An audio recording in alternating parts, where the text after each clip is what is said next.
Hi!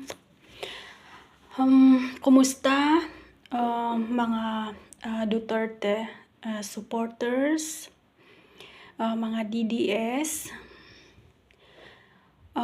Una sa lahat ay nagpapasalamat tayo kay Baste Duterte, kaming mga OFWs kasi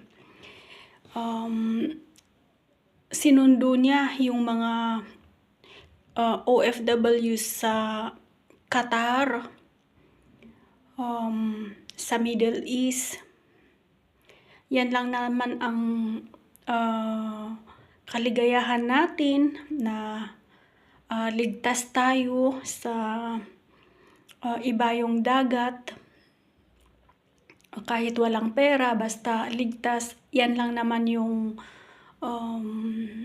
alang-alang natin sa katulad naming mga OFWs. At talaga namang bayani si Baste sa aming lahat. So, thank God at nagawan ni Baste ng paraan na sunduin yung mga OFWs sa Qatar.